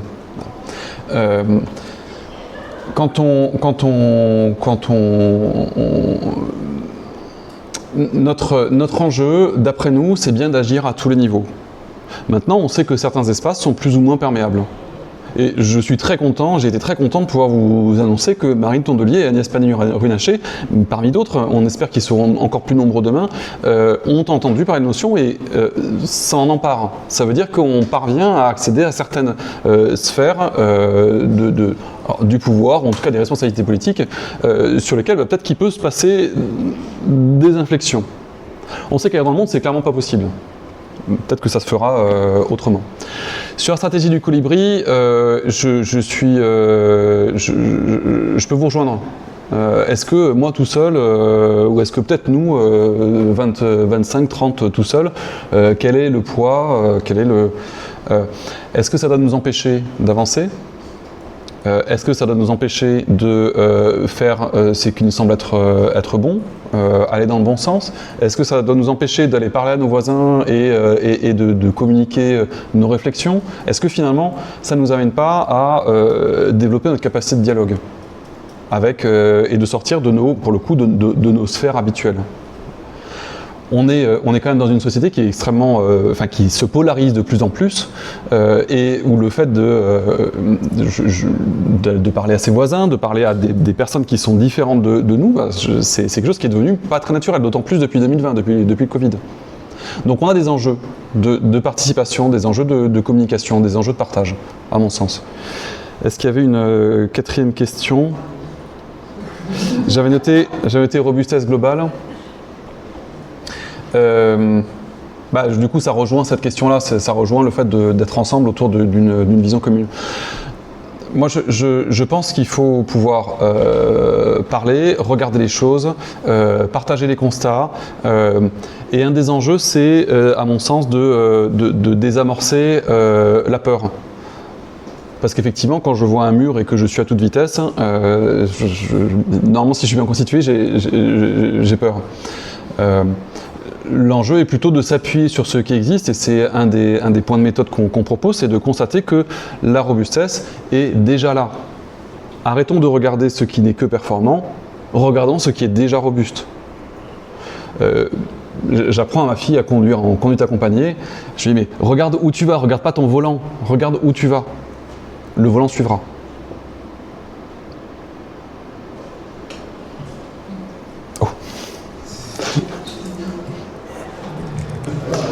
Alors, il y a eu plusieurs. On ne s'est pas dit qui s'occupait de la prise de parole. Que je peux le faire? Moi, c'est juste une réflexion, un partage. Souvent, je trouve que c'est la monnaie qui pose problème, l'euro. Vous n'avez peut-être pas vu, je trouve, ça en avant. Je trouve que la performance, dès qu'on parle de performance, tous nos agriculteurs, c'est de rechercher des euros, de revenus, de l'argent, de recapitaliser, de réinvestir. Et nous, on voit souvent, dans mes schémas, que dès qu'on enlève l'argent, on le voit dans le milieu associatif d'ailleurs, les systèmes beaucoup plus, la perception, beaucoup plus robuste. Le bénévolat, il n'y a pas de contrepartie, on parlait de coopération, de collaboration, et on voit que réellement les systèmes robustes, finalement, c'est les systèmes qui sont le plus indépendants, qui n'ont pas besoin d'argent en fait. C'est un échange que j'ai partagé, je trouve que c'est pas mis assez en avant. Soit la performance, elle est vraiment liée à chercher de l'euro. Dès qu'on sort de ça, je trouve vraiment le système agricole, ces agriculteurs qui arrivent à s'en sortir, finalement, c'est des agriculteurs souvent qui ont cette capacité à sortir de l'euro, à ne pas avoir de contrepartie en face, et c'est ce qui, je trouve, marche le mieux. Enfin, voilà, je voulais partager ça ensemble. Ben, merci beaucoup, c'est complètement vrai. On parle d'anthropocène, mais certains, et ils le documentent, parlent de capitalocène. Donc on parle bien d'accumulation de capital, donc on parle bien de croissance et de croissance de la rentabilité du capital. On est sur, à l'époque de Nicolas Sarkozy, on était sur du 30% pour le capital, pour la rémunération du capital, 30% pour le réinvestissement pour l'entreprise et 30% pour le réinvestissement sur le salariat. On arrive à 70% uniquement là pour la rémunération du capital. On a en très très peu d'années, en 10-15 ans, on a un basculement qui est fait vers le capital. Et donc cette accélération, elle est tout à fait vraie. Pour moi, c'est vrai que j'ai pas insisté sur cette dimension-là. C'est vrai, c'est complètement vrai. Je pense aussi que l'agriculture, et notamment l'agriculture de groupe, sous ses différentes formes, avec sa diversité, elle a vraiment des atouts là-dessus. Je pense aux cahiers d'entraide qui ont été mis en place, et je me souviens plus, c'est les années 50-60, pour équilibrer les coups de main entre agriculteurs en termes de machines, en termes de temps de travail, etc. Et donc je sais que ce sont des travaux qui conduisent et qui fonctionnent bien. Quand on met le nez dans l'agriculture, on sait que ce qui fait la réussite d'une installation, d'autant plus quand on est par exemple hors cadre familial, voire hors territoire, mais c'est bien la question de la capacité à aller parler à son voisin, à aller parler à au producteur d'à côté, et on est bien sur les questions de réseau qui ne sont pas monétisées. Donc merci. Par rapport à ça, on fait partie d'un monde quand même. Donc la robustesse, c'est bien, c'est un objectif, c'est un mode coopératif. Et quand on voit qu'aujourd'hui, il y a un type qui a 1000 milliards, qu'est-ce qu'il va en faire, mais qui a un vrai pouvoir, lui, que vous prenez Total. Total, les actionnaires sont heureux. Les consommateurs de Total le sont nettement moins. Mais qui est-ce qui décide? Et un agriculteur, si on revient sur l'installation, et il va aller voir qui à un moment donné? Une banque. Et une banque, qu'est-ce qu'elle veut? Elle veut des euros. Elle ne veut pas tiens, une partie de ta récolte, si on lui amène une benne de blé, ça ne l'intéresse pas. Donc à un moment donné, la robustesse à la base, le colibri face à une volée de plomb d'un fusil bien chargé, le colibri ne pèse pas l'autre. Donc à un moment donné, dans l'installation, parce que là on est là pour parler d'installation, mais il y a ce choc des cultures. Et puis il y a la mondialisation des produits, des commerces, et c'est pas que la vente directe qui peut permettre d'installer, de résoudre les problèmes d'installation et motiver une installation viable, vivable et durable. Si on est, on est des colibris. Sauf que le colibri, il n'est pas revenu. Pas suffisamment. Et même si on se met au nuage, même si on se met ensemble et qu'on pousse tous, on reste des petits, un petit groupe de petits colibris. Et pas un gros groupe de petites personnes bien chargées. Et j'imagine que vous pouvez poursuivre en disant que parfois le colibri il a soif aussi, qu'il a besoin de se poser. Sur Total, moi je discute pas avec Total, on m'a dit dernièrement, mais tu devrais aller intervenir auprès de... Alors c'était pas Total, c'était ceux qui font Valeo, non, la propreté urbaine. Bon. Je sais pas ce qu'il y en est. Comment? Suez. Ouais, enfin voilà, c'est grands groupes que moi je connais pas. Par contre, certains de mes collègues ont des relations avec des gens qui effectivement, alors est-ce qu'ils sont en Total, chez Total, j'en sais rien. Mais en revanche, c'est des gens qui sont millionnaires, milliardaires. Et leur retour, c'est quand même, ils n'ont pas l'air très heureux, ces gens-là. Alors, ça ne va pas nous exonérer de dire finalement on n'est pas si mal. Mais ce que je veux dire, c'est que là pour le coup, il y a des témoignages qui disent effectivement l'argent ne fait pas forcément le bonheur. Et on peut être dans des tuyaux d'enfermement. Ouais, mais le gros défaut, on ne fait pas le bonheur. On est d'accord. Mais il y avait une question de est-ce que les actionnaires majoritaires de Total sont heureux? Je ne sais pas. on peut se poser la question. Mais sur la question clé qui était celle de, au fait, la relation avec la banque, la relation au monde économique réel.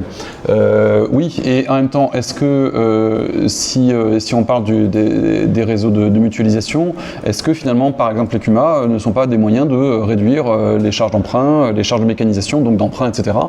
Est-ce que dans vos banques et dans vos mécanismes de solidarité, vous n'avez pas justement des appuis pour diminuer cette pression, cette pression bancaire? Je pense à... Alors, je ne voulais pas préciser en introduction, au niveau de mon statut, moi, je suis salarié, et pour être précis, je suis entrepreneur salarié au sein d'une coopérative d'activité d'emploi, une coopérative d'entrepreneurs. Alors, donc il y a un réseau, à peu près tout le territoire est couvert, et certaines ont développé des caisses de solidarité. C'est-à-dire qu'un entrepreneur, donc on est payé à l'activité qu'on réalise, on se paye à l'activité qu'on réalise avec un statut salarié, et il arrive que certains ont des pépins de santé, ont des pépins de famille, et donc ne peuvent plus se rémunérer ou ont vraiment des trous qui les mettent en fragilité. La coopérative a mis en place une caisse de solidarité qui permet de pallier sur des temps limités, sur des situations particulières, et donc il y a des questions de délibération collective à dire on mobilise la caisse, on la mobilise pas, ou on en mobilise une partie, etc. Donc c'est un témoignage sur d'autres dispositifs ailleurs, je ne sais pas ce qui existe ou ce qui pourrait exister, je ne sais pas si ça inspire. En tout cas, là où j'en arrivais sur votre question qui est celle de comment est-ce qu'on fait face au méga-système, c'est comment est-ce que, à l'inverse, comment est-ce qu'en termes de micro-régulation, est-ce que vous parvenez à renforcer les zones de fragilité, les zones de difficulté que vous pouvez rencontrer les uns les autres.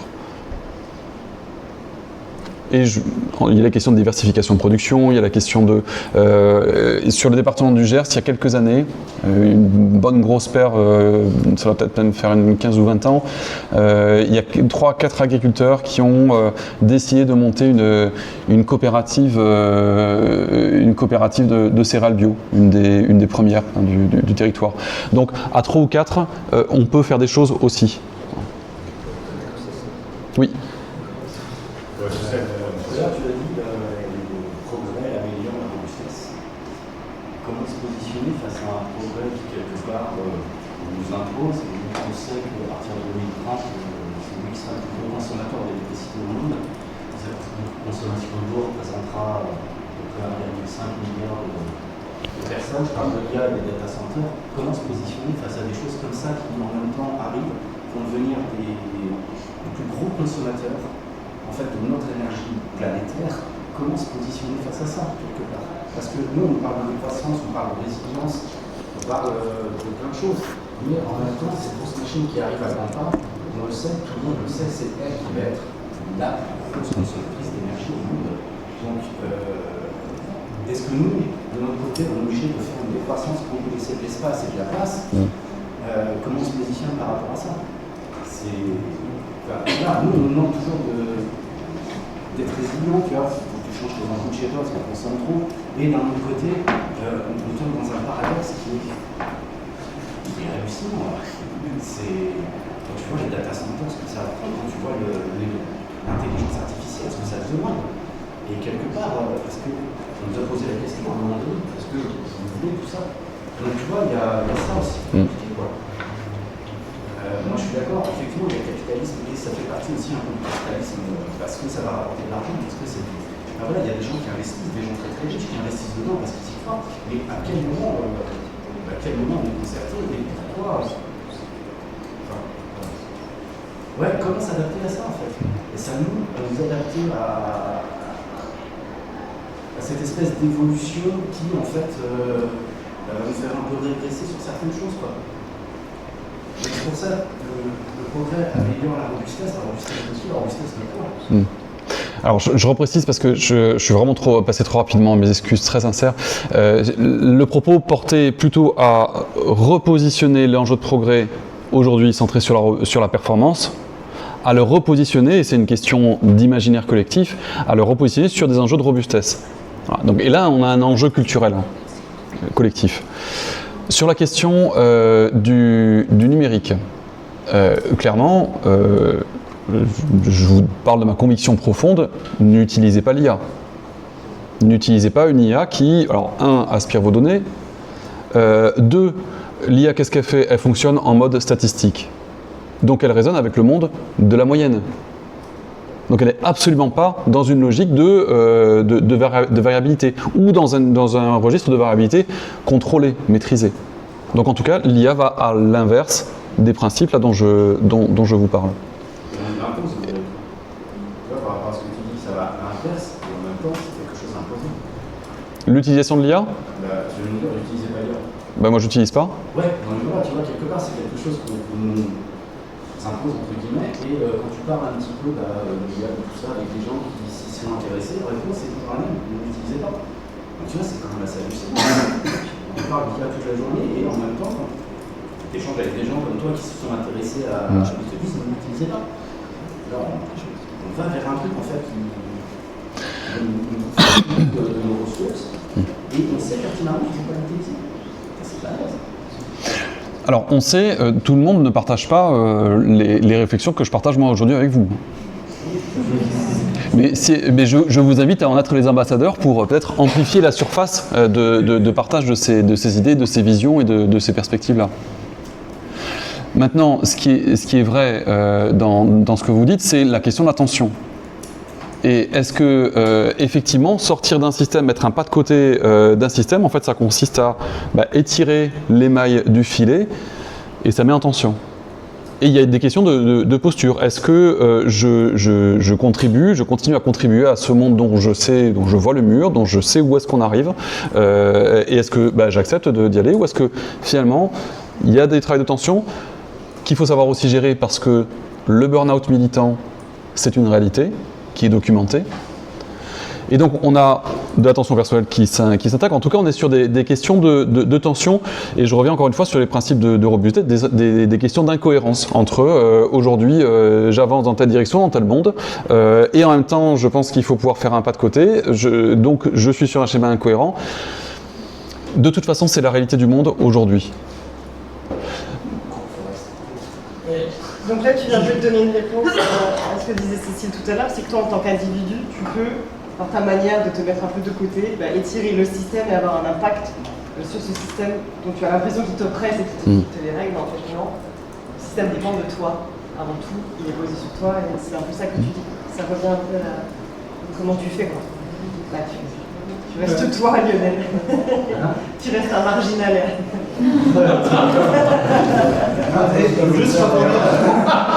Peut-être que... Data center, que tu viens d'évoquer. Donc je pense que tu as suivi ce qui s'est passé, j'ai entendu cette semaine. Elon Musk a la solution. Oui, mais il a toutes les solutions. Il a la solution. C'est-à-dire qu'il a en ce moment, il est en train de faire rentrer du fric maximum avec les idées. C'est que lui propose d'emmener les data centers dans l'espace. Plus de problème de refroidissement. Agnès, tu as toujours ta question? Oui, je crois qu'on va faire une dernière question pour le timing. Après, je vous inviterai à contacter Aristide directement. Si vous m'offrez une chaise pour manger avec vous ce midi, ça sera avec grand plaisir.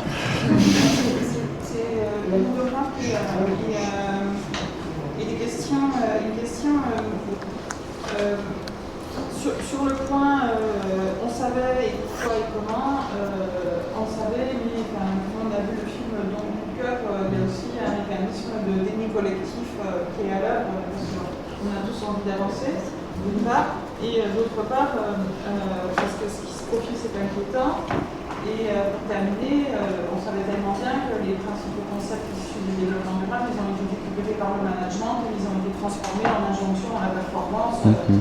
Donc du coup, deuxième remarque, moi ça ne me rassure pas quand il y a des politiques qui s'emparent de concepts, parce que la capacité du système à absorber les concepts alternatifs, à les digérer et à les gerber autour de la manière la plus désagréable qui soit. Donc moi que Panier, je ne sais plus comment on dit, s'empare de la robustesse, ça me fait plus peur que c'est pas me rassure, voilà. Mais voilà, et je pense que ce qui a été pointé là, et c'est un peu une question, c'est sur le format de la présentation, c'est qu'elle est fait mention d'un nous que je trouve flou, englobant, et nous c'est qui? Moi ça va pas être le même que toi, avec nos inéquités liquidité, en termes de capacité d'accès à des ressources, de moyens, de capacité à agir, de vécu des pressions venant de l'extérieur, notamment des financeurs publics, parce que les financeurs publics, la redondance et la diversité des idées, ils s'en battent les patatas, les choses.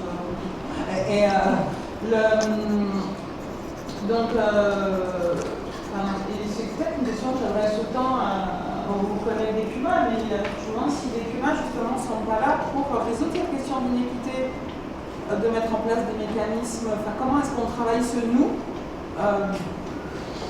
là où on nous amène aussi bien, on nous demande de nous considérer comme des êtres coopérants, tout en pointant du doigt qu'on est des êtres en concurrence les uns avec les autres.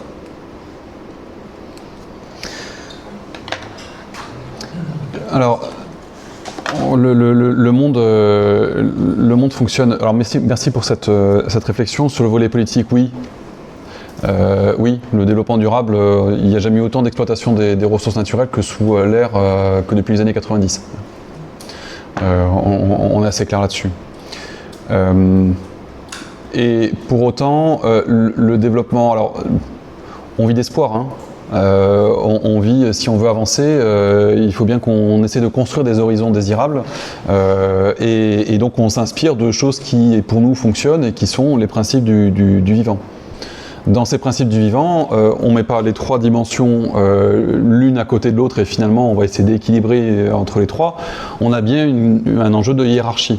Et donc c'est bien l'enjeu de santé commune dont je vous ai parlé qui porte en tout cas ce volet-là de l'espoir. On verra ce qu'il en est. Il y a une question d'appropriation par les sphères du pouvoir politique, mais il y a pour nous, d'après nous, essentiellement, et c'est notamment une des raisons pour lesquelles je suis avec vous aujourd'hui, un enjeu d'appropriation par les personnes qui agissent, qui sont sur le territoire et qui font. Ça m'amène directement en fait à la deuxième question, le nous, qui est le nous? Moi je ne sais pas qui est le vous. Je pense que par contre c'est probablement une question soit que vous vous êtes posée, soit qui peut-être serait à vous poser. Est-ce que vous êtes vous ou est-ce que vous êtes plusieurs je? À quel moment est-ce que se construit l'enjeu commun, l'enjeu de la coopération, l'enjeu du collectif? À quel moment est-ce que vous parvenez à positionner un enjeu partagé? À quel moment est-ce qu'effectivement vous parvenez à sortir de l'enjeu de le programme, l'atteinte de l'indicateur, la réponse à des injonctions, la collaboration, à quelque chose qui dépasse et qui parle de nous ensemble pour l'installation agricole par exemple? Alors je connais bien, en tout cas j'ai bien connu les appels à projets de certains financeurs auxquels probablement vous êtes amenés au moins pour partie d'entre vous à devoir répondre. Les tensions que ces méthodes-là, mécanismes-là génèrent. D'autres organismes ont pu mettre en place des modes de financement différents. Non plus des appels à projets, mais des appels à commun. Le conseil départemental du Gard, par exemple. L'ADEME travaille aussi un appel à commun. Et donc là, l'enjeu, ça consiste plus à dire on va présenter 3 projets, 4, 5 projets, 50 projets, il va être retenu 3. C'est comment est-ce qu'on parvient à construire ensemble un projet sur lequel on parvient à déterminer, à reposer les questions de base, les fondamentaux, quand on prend le problème au fait, les déterminants, de quoi il s'agit et comment est-ce qu'ensemble on parvient à trouver des éléments de réponse et comment ces réponses sont toutes complémentaires et indissociables. Ça demande, c'est du travail de lobbying, c'est du travail de plaidoyer et en amont, c'est beaucoup de travail de préparation. Moi, je suis arrivé dans le domaine du développement agricole en 2003-2005. C'était déjà la période où ces temps d'ingénierie de projet, ces temps préalables, quand on s'intéressait aux dynamiques collectives d'agriculteurs, on n'avait plus de financement pour les faire. Et donc, on rentrait directement sur les phases de il faut de l'action, il faut du résultat, il faut tant de participants à tant de réunions techniques ou de méthodes, etc. Vous les connaissez, je pense que... voilà. Et donc, revenir sur, là où il peut y avoir de l'action collective, c'est peut-être aussi là-dessus sur le mode de positionnement face aux financeurs. Et certains l'entendent. J'espère pouvoir vous inspirer avec ces quelques mots. peut déborder un peu. Julie a peur de moi, pardon. Il y a 2-3 questions qui peuvent être prises encore.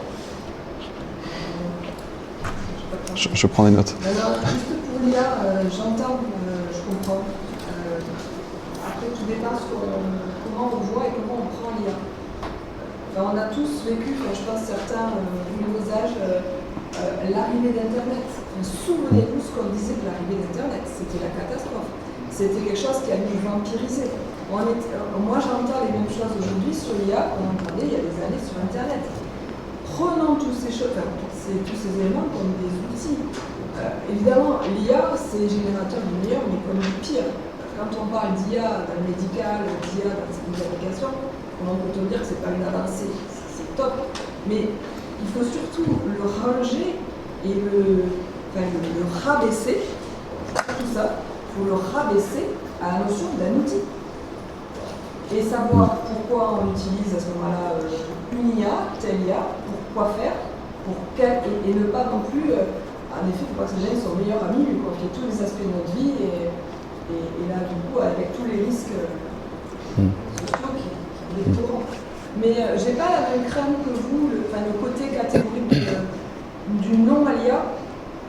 Je sais pas si moi je poserais la question au final comme ça. C'est surtout pourquoi faire et à quoi ça me sert et est-ce que c'est vraiment utile. Voilà. Mais là où je peux vous rejoindre, on en revient à la notion de temps.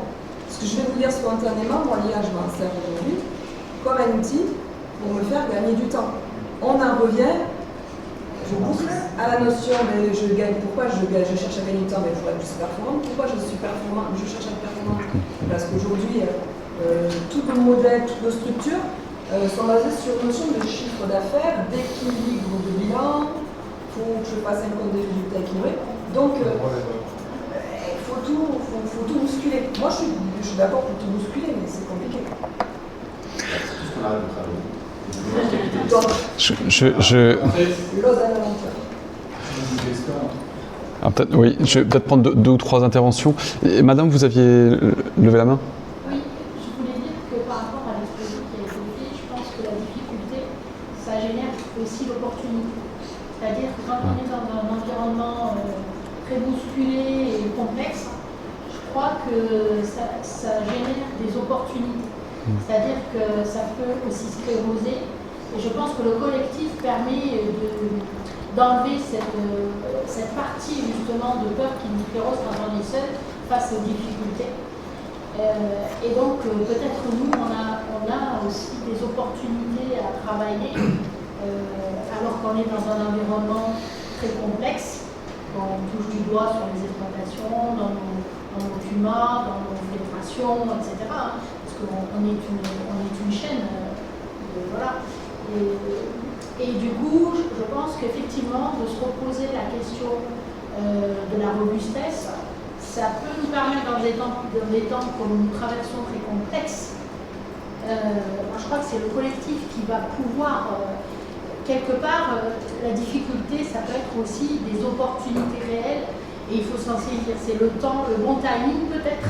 Alors c'est sûr qu'on peut toujours anticiper. C'est toujours mieux de dire avant d'être dans le mur, il faut anticiper. Sauf que le constat il est là. On est dans un environnement très bousculé qui va très vite et très difficile. Est-ce que c'est pour ça qu'on ne doit pas s'interroger? Est-ce que ça suffit à se dire qu'on ne doit pas s'interroger, à trouver des solutions peut-être plus innovantes? Parce que justement, on est dans le mur. Et le collectif permet, c'est un peu comme l'alcool quand ça désinhibe. Excusez-moi, mais voilà, c'est-à-dire qu'il y a la peur d'être seul face à son mur, et le collectif, ça permet justement de désinhiber au moins une partie des peurs. Je ne sais pas si je me fais bien comprendre. Et je pense que c'est pas par rapport aux difficultés qu'on doit se dire qu'il faut arrêter de travailler. Par contre, d'imaginer qu'on va changer le monde tout seul, même dans notre collectif, je ne crois pas que ce soit très réaliste. Et du coup, de se dire, quand je dis robustesse, qu'est-ce que je veux essayer de trouver comme solution, à quelle échelle je peux intervenir. Et donc se questionner sur le monde, c'est super, sauf que ça ne fait pas changer le monde, ça ne suffit pas à le changer tout seul. Donc je pense qu'il vaut mieux se questionner sur un environnement proche, par petites strass, et de dire, c'est ça qu'on cherche en fait. On cherche à améliorer notre condition à notre échelle, pas dans le monde. Ça c'est super, c'est un super concept. Mais quelle est ma part dans ce monde-là? C'est l'avenir qui nous le dira. Mais aujourd'hui, je pense qu'on a plus de poids et de valeur parce qu'on a cette marge de manœuvre de pouvoir réfléchir en collectif et de créer des opportunités. Je pense que c'est vraiment des opportunités. Moi, l'IA, je le vois comme une opportunité, mais avec peut-être, oui, de me questionner sur mon utilisation. Et pourquoi je l'utilise et à quel moment je l'utilise. De ne pas laisser l'IA prendre toute la place dans mon environnement quotidien. Voilà, ça me quitte, ça, oui. Mais après, je laisse la place à vous. Il y a pas de question, en fait. Mais ça me donne envie de réagir, mais je prends une autre... Oui. Pour mieux comprendre, votre concept de robustesse, est-ce qu'il s'inscrit dans l'économie de la décroissance? J'ai un peu ce sentiment-là. Voilà. Après, un regard très caricatural de l'agriculture et des agriculteurs, qui ne sont pas contre la robustesse, bien au contraire. Malheureusement, je dirais que la loi du marché écrase beaucoup de choses aujourd'hui et qui sont heurtées de plein fouet. On a dérégulé autant que possible, je dirais, aujourd'hui. Voilà, donc il y a la question, par exemple, c'est vrai qu'en Occitanie, on a beaucoup promu le bio, par exemple, qui c'est vrai, on peut dire que la conception du bleu s'inscrit bien dans ce que vous avez présenté autour de la robustesse, la gestion des ressources pour un bien-être, je veux dire, social et économique. Voilà, ça a bien fonctionné pendant des années, et puis aujourd'hui, ça s'est inscrit dans une production plus massive, et donc il y a eu des conséquences sur les prix du bio. Voilà, et moi j'entends beaucoup de gens qui se sont convertis, qui même accusent les pouvoirs publics, on nous a fourvoyés. Voilà, donc c'est assez compliqué quand même aujourd'hui.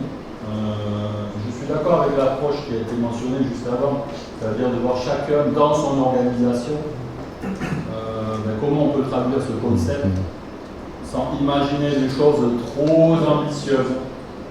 Parce que là, pour moi, on ne va pas s'en sortir. Et l'échelon des politiques publiques à tous les niveaux, moi, me paraissent essentiel. Alors certes, on peut témoigner d'une expérience de la robustesse à son niveau, mais il faudrait qu'à un moment donné, il y ait une volonté politique pour accompagner ça, parce que sinon on ne va pas s'en sortir. Enfin, moi, c'est mon point de vue. Je ne sais pas ce que vous en pensez. Je reprends dans l'autre sens si ça vous convient, juste parce que ma réponse est assez fraîche. Sur le bio, à mon sens, le virage qui a été pris, ce n'est que mon opinion personnelle, à mon sens, les vagues de conversion, en tout cas les dernières vagues de conversion, se sont trouvées face à un mur parce qu'à mon sens, elles n'ont pas suffisamment travaillé leur dépendance, la question de leur dépendance. Et donc la question de la dépendance aux aides financières, mais la dépendance aux filières. Et donc la question de l'autonomie, du gain d'autonomie en collectif. À mon sens, il y a quelque chose qui s'est joué comme ça, parce qu'on a eu un enjeu, un emballement d'une certaine manière d'acteurs qui n'a pas réquestionné en fait les relations. Et c'est là où en fait on est resté sur une logique de collaboration, je gagne, tu gagnes, et on n'est pas passé sur un enjeu de coopération où l'enjeu c'est bien de ce que les milieux naturels se régénèrent et que les agriculteurs soient en capacité de continuer à produire. On n'a pas positionné ces enjeux-là en tant que tel. On n'a pas posé les bonnes questions de manière à permettre d'atteindre ces enjeux-là. Moi, en réponse un peu rapide, je positionnerai comme ça. En tout cas, au moins un des éléments de réponse. Voilà. Il y a probablement d'autres choses. Je peux partager ce point de vue. Après, ce qu'on entend aussi, c'est ces productions, j'allais dire, qualitatives. À qui elles s'adressent? Quel revenu? Voilà. Est-ce qu'on n'a pas besoin d'une production de masse? Enfin voilà, donc rentrer dans des process industriels, bien évidemment. Voilà. Mais je crois qu'il y a des acteurs quand même qui sont difficiles à dénouer, je dirais. Mais je crois qu'il y a des acteurs qui travaillent aussi sur la notion d'accessibilité d'une alimentation de qualité à des personnes qui sont plus démunies. Donc c'est un bout d'élément de réflexion qui peut-être a été mal pris en compte, mal anticipé aussi dans la réflexion globale. Et il est effectivement plus simple de conserver des canaux qui existent et d'apposer le label et de mettre en place la réglementation qui correspond, plutôt que de réinterroger l'ensemble du système alimentaire. Ça, on est bien d'accord. Par contre, réinterroger l'ensemble du système alimentaire, effectivement en termes de proximité, et là j'en profite pour me tourner vers vous, madame, mais la question de l'alimentation locale de territoire, pour le coup, c'est plus facile à attraper que un méga système mondial qui fait partir des bovins en Italie, des ovins, des caprins, non, des chevaux, hein, en Italie pour revenir, Spanghero, etc. Comment ? Tous les Ah oui, tous les 4 font les trajets. Voilà. Je pensais à Spanghero là pour le coup, mais ou l'Argentine ou autre. Sur la question de la localité, oui. Sur la question des crises, merci. Je trouve que vous parlez très bien de la robustesse. Et peut-être juste pour abonder dans votre sens. On me demandait la semaine dernière, j'intervenais à Strasbourg, et on me demandait, mais alors quelles sont un peu vos perspectives, en quoi est-ce que l'avenir vous semble désirable? Et je répondais, mais quelque part, l'avenir me semble désirable parce qu'on va avoir des crises et qu'elles vont s'accentuer, et elles vont nous obliger à changer. Et je citais Bruno Latour qui disait, ne gâchez pas vos crises. Ne passez pas par-dessus vos crises en continuant comme avant. Ne refaites pas comme à Valence, continuez à vivre, hop, on fait un petit détour et tout va continuer comme avant. Le modèle du rapport Meadows, le World 3, ils l'ont intitulé « Business as usual ». Donc c'est bien une question de continuité, de continuer à faire sans se poser de questions. Donc ne gâchez pas vos crises, en tout cas, voilà, c'était un des messages que je trouve intéressant à vous communiquer. Et sur l'IA, je discute beaucoup avec des chercheurs, des communautés de chercheurs en sciences humaines et sociales pour le coup, mais je pense que dans d'autres disciplines ça va être la même chose. Et ils me témoignent de choses que je trouve assez aberrantes et qu'ils trouvent même aberrants. Vous savez que la production scientifique, ce sont des chercheurs qui réalisent des études, qui écrivent sur ces études et qui les présentent à des comités de relecture composés d'autres scientifiques qui vont relire, dire ça je comprends, ça c'est pas top, ça un tel a dit ça, donc peut-être revois ton travail et je reprends ma copie, je retravaille, je la représente, etc. Et donc au final, c'est le jeu de la controverse scientifique qui fait qu'à un moment donné, la publication sort et publiée dans une revue. Bon. Dans ce contexte-là, les relecteurs, qui sont des scientifiques comme les autres, les relecteurs voient arriver de plus en plus d'articles qui sont, quand ils les lisent, clairement rédigés par l'IA. L'IA, elle absorbe, machin, et elle sort de là, peut-être de la connaissance. Et il me témoignait, ce qui m'a marqué, c'est le fait qu'il m'ait témoigné de ce que, pour eux, ça leur demandait un travail qui était beaucoup plus complexe que de rédiger, du commentaire sur un texte rédigé par un humain, parce que tout était tellement cohérent, et pour autant, il manquait quelque chose, il y avait un truc qui n'allait pas. Et donc, ils allaient mettre un effort supplémentaire là-dessus. Et parfois, pour parvenir à réaliser ce travail, ils étaient eux-mêmes amenés à utiliser l'IA.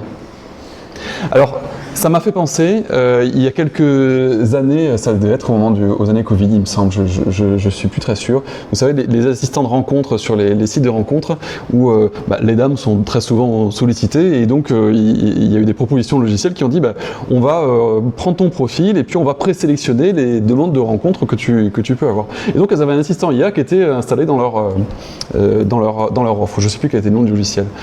Mécaniquement, du côté des garçons, il s'est passé la même chose. Et on a commencé à avoir des discussions entre IA qui se mettaient à se parler l'une à l'autre, à tenter à séduire l'une l'autre pour savoir si elles allaient communiquer les contacts au réel titulaire. Voilà. Donc, il y a quand même quelque chose, oui, la médecine, oui, certaines choses. En fait, à mon sens, la question de l'éthique. Et je ne suis pas aujourd'hui complètement rassuré à voir des gens comme, on parlait d'Elon Musk, on parle d'OpenAI, un Grok, mais je ne suis pas complètement rassuré sur cette question-là aujourd'hui en matière d'éthique. Je vous ai parlé de mon petit parcours très rapidement sur le médico-social. J'ai fait un parcours juridique pour me qualifier sur ces questions-là. Et en fait, le médical et l'humain est tellement complexe que le droit ne peut s'appliquer qu'à partir d'une réflexion qui lui est préalable, qui est celle de l'éthique. Et donc on ne peut pas être dans des règles qui sont strictement établies, à dire telle situation comme ça, telle situation comme ça, telle situation comme ça. On est sur des règles qui sont de l'ordre humain, et donc il y a obligation de mettre en place des comités éthiques pour aider les professionnels, les gens qui agissent au service des humains, à prendre les bonnes décisions. Et jamais, à un moment donné, l'IA ne parviendra ni à se substituer à cet échelon-là, mais il faut également s'inspirer de cette expérience-là pour se dire qu'il faut que l'IA soit pilotée par de l'éthique. Et l'éthique, en fait, ça consiste à s'interroger sur qu'est-ce qui fait de nous des êtres humains. Parfait, merci. Une question. Cette fois, ça dernière. Non, c'était par rapport au positionnement justement sur la capacité à chacun de pouvoir agir. Justement, moi je travaille pour Decuma et en fait, le groupe est sans doute une source un petit peu pour essayer d'avancer un petit peu. On accompagne pratiquement des projets qui s'appellent Fabassé sur l'inclusion de la consommation d'énergie. Et en fait, là, on s'aperçoit que c'est très compliqué quand même de faire bouger les gens. Très simplement parce qu'on est dans le court terme. Dans le court terme au quotidien et que du coup, quel risque je vais prendre à changer de culture, à désintensifier entre guillemets, parce que c'est souvent une des solutions pour économiser l'énergie, pour peut-être être robuste, mais déjà pour que je vive au quotidien, j'ai des engagements, financiers, c'est pas si simple que ça. Mais donc là, je pense qu'on aura besoin d'outils, vraiment de beaucoup de ressources pour nous être capables d'amener les gens à transformer, parce qu'il va y avoir obligation à un moment donné. Vous avez parlé du mur, c'est clair. Mais comment nous, on va être capable de pouvoir accompagner ces gens-là pour justement les emmener tout doucement vers quelque chose de plus robuste. Et voilà, c'est une question qu'on se pose. Quelque chose qui bouscule, il y a effectivement ce côté-là. Il va falloir commencer par bousculer pour après faire interroger. Nous, on voit aussi un mur devant nous par rapport à ça. En tant qu'accompagnateur, alors oui, alors j'entends que les organisateurs invitent un peu à clôturer, mais en fait c'est une question qui appellerait plutôt un gros développement, mais je dirais qu'en grosse synthèse, là vous avez des enjeux de temps long qui sont contre-intuitifs par rapport à la réalité et des personnes et peut-être à la réalité des programmes sur lesquels vous êtes inscrits, vous en tant qu'accompagnateur, en tant que structure. Et sur cet enjeu de temps long, derrière, il y a des questions de méthode de coopération. Et là, je ne sais absolument pas comment vous travaillez. Il faudrait aller regarder plus précisément, essayer de comprendre et en tout cas ouvrir des espaces. J'interviens aussi sur des sujets de qualité de vie au travail et donc de reconfiguration des manières de travailler entre les humains au sein d'une organisation. J'ai aucune recette. Sinon, créer des espaces et des temps qui soient dédiés vraiment à se poser et prendre le temps d'ouvrir les espaces. On n'a pas une question d'un soin à réaliser en temps de minutes par rapport à, je prends l'exemple des EHPAD, auprès d'une personne. On a une question de prise en soin globale. Et comment est-ce que, en pluriprofessionnel, de la secrétaire à l'aide-soignante en passant par l'infirmière, le directeur ou la directrice et l'ensemble des corps, des agents techniques et autres, comment est-ce qu'on parvient à reconfigurer l'ensemble? Et ça, si on ne crée pas les espaces qui sont des temps dits perdus, si on ne crée pas les espaces, on ne parviendra jamais à réaliser l'ingénierie qui est nécessaire.